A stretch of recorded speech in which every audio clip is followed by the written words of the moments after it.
Inaksyonan na ng Korte Suprema ang petisyon ni Vice President Sara Duterte na ipaulambisa ang ika-4 na impeachment complaint laban sa kanya.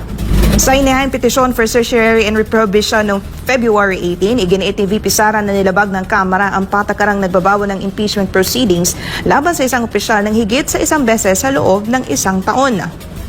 Vice President Duterte filed a petition for certiorari and prohibition with a prayer for a temporary restraining order or TRO, seeking to nullify the fourth impeachment complaint against her. She claims the impeachment complaint violated Article 11, Section 3, Paragraph 5 of the Constitution, which states that no impeachment proceedings shall be initiated against the same official more than once within a period of 1 year. Matatandaan na unang isinampa ang 3 impeachment complaints laban sa pangalawang Pangulo noong December 2024. Ngunit nitong February 2025, nasundan pa ito ng ika-4 na reklamo. Napangalaman ng naunang 3 impeachment complaints ay na-archive lamang ng Kamara habang ang ika-4 ang siyang pinadala sa Senado. Sa kanyang petisyon, hiniling ni VP Sara na tuluyang ipaulambisa ang nasabing reklamo. Dahil dito ay natasan ng Korte Suprema ang Kamara, House Secretary General at Senado na magbigay ng kanilang komento hinggil sa petisyon. Mayroon lamang silang 10 araw para magsumite ng sagot sa kataas-taasang hukuman. The court required the House of Representatives, its Secretary General, Reginald Velasco, and the Senate to comment on the petition within a non-extendable period of 10 days from notice. Naman para sa kampo ng Vice Presidente ang naging kautusan ng Korte Suprema. Sa isang payag, sinabi ni Attorney Sheila Sison, Legal Counsel ng Vice, na kumpiyansa sila na tatalakay ng kataas-taasang hukuman bilang final arbiter ng batas ang lahat ng issue patungkol sa legalidad ng impeachment complaint. Abalos ginisa ng isang journalist. Naku, ito na, kinakarma na nga sila ho, no? Bakit parang unti-unti na hong pinapahiya ng mga bataan ni Martin Romualdez ang unti-unti na hong pinapahiya ng mga congressman etong si Martin Romualdez. At ito lang, kakapasok lang na balita, Attorney Marcoleta, 150 million ang binayad para sa pirma. Ubos ang pera. Grabe, sino kayong pinaparinggan dito ni future Congressman Marcoleta? Talagang lantaran na nga ho yung may talagang isinigaw pa nga ho dito, no, na halos lahat. Ito, pakinggan nyo tong sasabihin ng congressman na to, ang pera ng taxpayers kanya daw. Halos lahat ng binibigay namin dito sa distrito, iba din talaga. Halos lahat ibinigay ni Boss Speaker. O etong video na to, isa rin to sa patunay na imbis na pinagmalaki mo pa. Pinapalandakan talaga nila ang kapal ng mukha nila na parang gusto nila palabasin na yung mga pinamimigay na ayuda. Pera ni Speaker Martin Romualdez. Ang kapal ng mukha, ito panoorin natin, oh. Nang ibinibigay namin dito sa distrito, galing po sa kanya, walang iba, House Speaker Martin Romualdez. Ang lupit, di ba? Pag mas maingay, mas malaki ang bigay. Ay, grabe. Pag mas maingay, marami kayong bigay. Sana on. Kaya pala. Ngayon ko napagtatanto. Kaya pala, todo epal yung ibang mga congressman dahil kapag maingay ka, mas malaki ang bigay. Ganun ka pala ka. Ganun ka pala ka, ha? Ang lupit, ha? Okay, tuloy. Diba? Hindi lang pala 7-7, meron pang 30-30-30. Naku po. Hindi lang 7-7, merong 30-30 pa pala. Aba, ang lupit nito, ha? So, ibig sabihin, yung 7-7, para yun sa distrito mo, pondo sa distrito. Tapos yung 30-30, sa sarili mo, ganun. So, ito, pakinggan natin. 30. Ano pong meron sa 30-30-30? Yung 30-30 naman, kung ikaw ang host ng sortie, you get 30-30 million. 90 million lahat yun. Wow. 30 million AX or ATAP, 30 million na MAIT, and 30 million na tupat. Naku, mahirap nga po yan, Mayor. Sino-sino naman po ang sangkot dyan? Nalaman ko rin pala na may mga entitled na mga congressmen na congresswomen na halos unlimited yung kanilang AKAP funds. Nakakalungkot. Ganon din yung kanilang mga MAIT at yung mga tupad funds, unlimited, halos unlimited. Grabe nga po yung mga yan, Mayor, mga ganid sa pera at kapangyarihan. Grabe no, biro mo, 90 million, magbida-bida ka lang. I-promote mo lang lagi si si Speaker Martin Romualdez.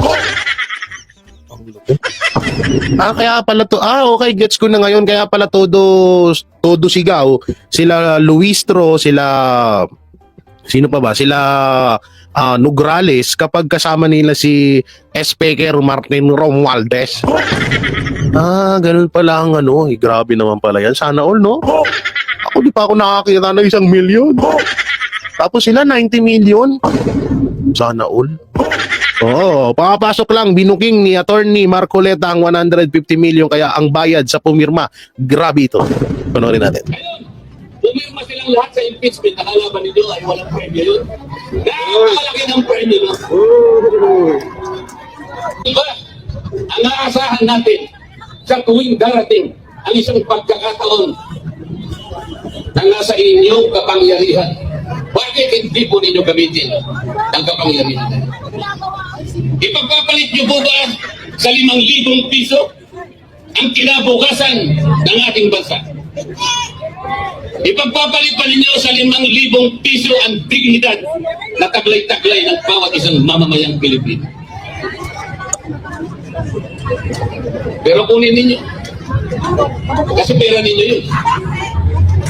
Kunin po ninyo, pero nakikiusap ako sa inyo pagkakuha ninyo. Huwag kayong magpapasalamat sa kanila sapagkat hindi nila pera yun. Hindi nila pera yun at kailanman hindi naging tungkulin ng isang congressman o isang kumakandidatong senador na siya mismo ang mag-aabot sa inyo. Yun po ay pagpapasikat, pagpapasiklab sa inyo. Nakakahiya po.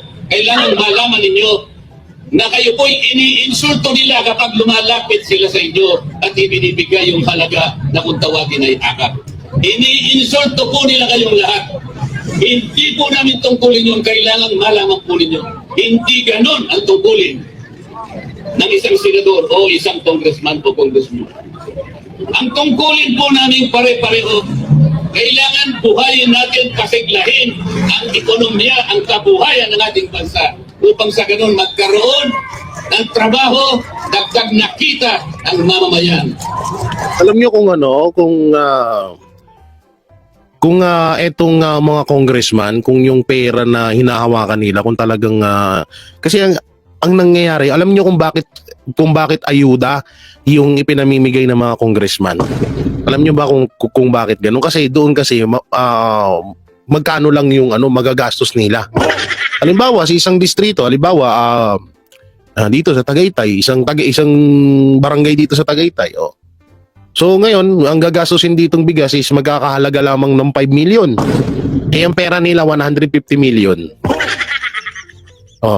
Halimbawa sa Tagaytay, meron lamang 4 na barangay dito.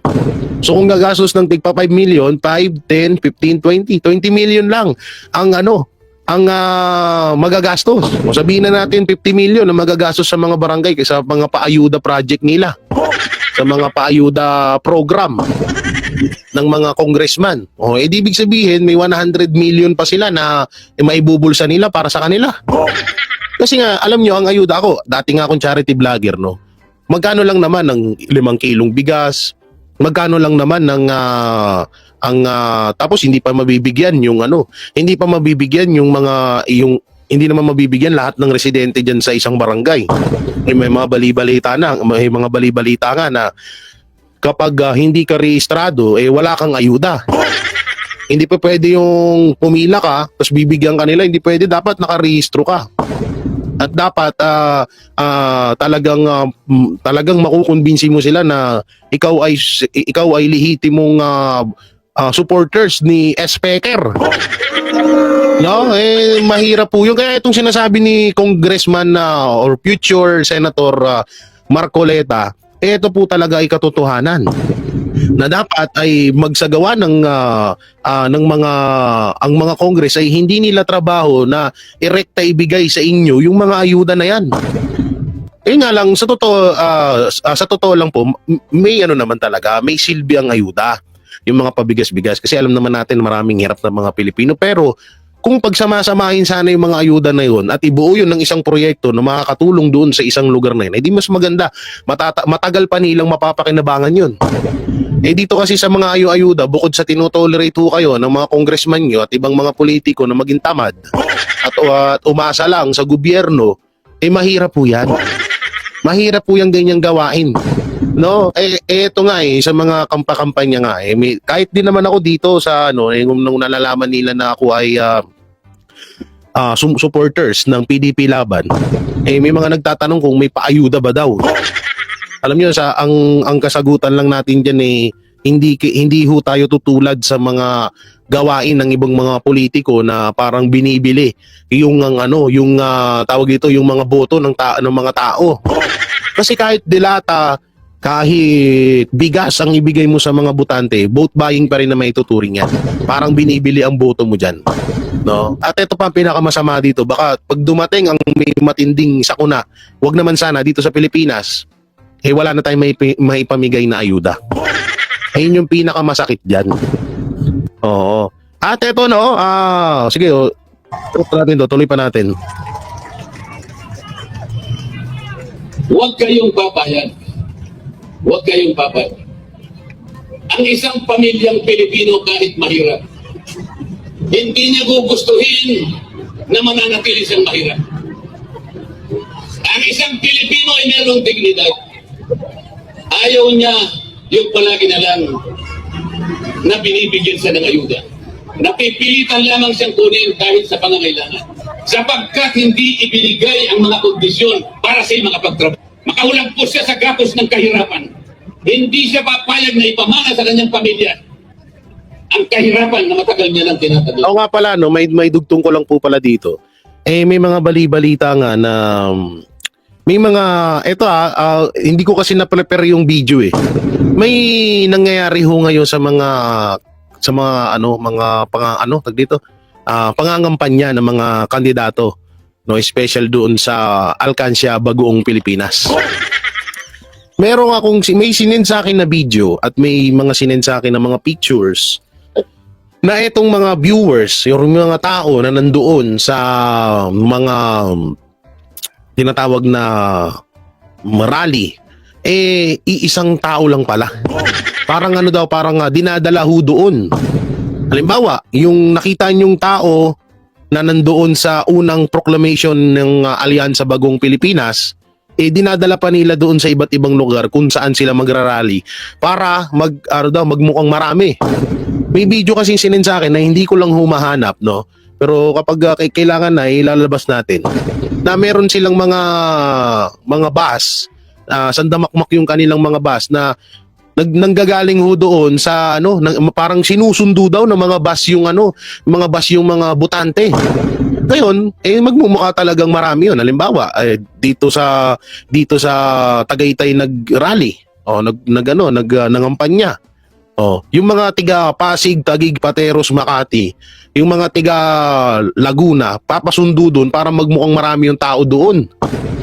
Doon sa gagawing kampanya doon sa Tagaytay.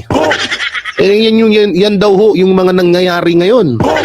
Medyo delikado yan, medyo talagang nakaka-alarma yung mga ganyang gawain, no? Piliin na po ninyo utang na loob. Nasa kamay po ninyo. Pumili na po kayo.